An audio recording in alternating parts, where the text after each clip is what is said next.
ભાવનગરમાં વ્યાજખોરોનો ત્રાસ યથાવત રહ્યો। પોલીસના કોઈ પણ ડર વગર હજુ પણ કરી રહ્યા છે ખુલ્લામ દાદાગીરી। ભાવનગર જિલ્લા પોલીસ વડા દ્વારા લોકોને વ્યાજખોરોના ત્રાસથી બચાવવા અનેક લોક દરબાર જેવા કાર્યક્રમો કર્યા હતા। લોકોને વ્યાજખોરોની ખોટી હેરાનગતિ હોય તો તેવા લોકો સામે પોલીસ ફરિયાદ પણ કરવામાં આવી હતી, પણ સમય જતાં એનો એ જ સ્થિતિ યથાવત રહી છે। ભાવનગરમાં હજુ પણ અનેક વ્યાજખોરો ફરી પાછા બેફામ બન્યા છે। કોઈ પણ જાતના લાયસન્સ નહીં ધરાવતા હોવા છતાં મજબૂર લોકોને ઊંચા વ્યાજે રૂપિયા આપી રોફ જમાવતા હજુ અનેક વ્યાજખોરો પોતાનો રોફ જમાવી રહ્યા છે।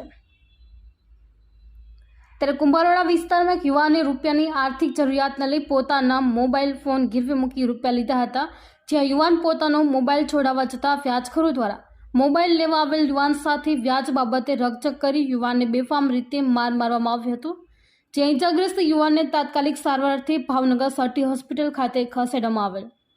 હાલ આ બાબતે શું કોઈ પોલીસ દ્વારા ફરિયાદ નોંધી વ્યાજખોરો સામે નાણાં કરશે કે પછી માત્ર કાગળ પર કાર્યવાહી કરી એક જવાબદારી પૂરી કરશે તે આવનારા સમયમાં જોવું રહ્યું। બ્યુરો રિપોર્ટ અશ્વિન ગોહેલ, જીએ ન્યૂઝ, ભાવનગર।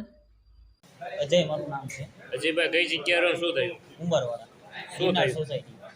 હવે એમાં એવું છે કે મારો ફોન હું છોડાવવા ગયો હતો ને એની પાસે, તો ફોન એ તોડી નાખેલો હતો। એમાં એ 5000 રૂપિયાનું વ્યાજ એ ચડાવી દીધેલું છે। તો હું અડધા પૈસા લઈને એની પાસે છોડાવવા ગયો ને, તો એ ફોન તોડી નાખ્યો હતો ને, તો મેં એમ કીધું તું મારો ફોન સારો દે। તો એના માટે એ એમ કીધું કે ફોન તો આવો જ છે એમ કરીને મેં એને એમ કીધું તો હું આ ફોન થોડોક છોડાવું, પૈસા મેં ના આપ્યા, તો એના કારણે એ મને જેમ આવે મારવા માંડ્યો, ગડલું ને એવું માથામાં મારી લીધું, ઢોલ તાપડીને પેટમાં પાટા ને છાતીમાં ને એવું બધું મારી લીધું। આના દ્વારે મારે ફરિયાદ કરવાની છે। કેટલા જણા હતા?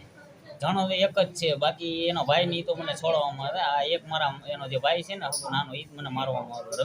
રમેશભાઈ ખીમાભાઈ સોલા એનું નામ છે, ભરવાડ છે ને। કેદી મોબાઈલ મેક્યો તો કેટલા ટકા? મોબાઈલ વર્ષ દિવસ થઈ ગયું છે, પણ એ વર્ષ દિવસનું એ 10000 તો વ્યાજ ચડાવી દીધું છે। કેટલા પૈસામાં મેક્યો તો?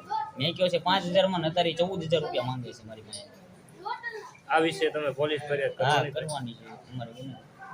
બીજે કોઈ ધમકી દેવામાં આવે છે? ધમકી જ્યારે હોય ત્યારે મને કહેતો હતો કે તારો ફોન લઈ જા, ફોન લઈ જા। મારી પાસે પૈસા છે ને, તો હું લેવા ગયો ને, તો એ ડાયરેક્ટ એટલા પૈસા લેતો નહોતો ને જેમ આવે મને મારવા માંડ્યો। બાકી હું એને વ્યાજ તો દેતો જ તો 500 રૂપિયા એને આપતો જ તો।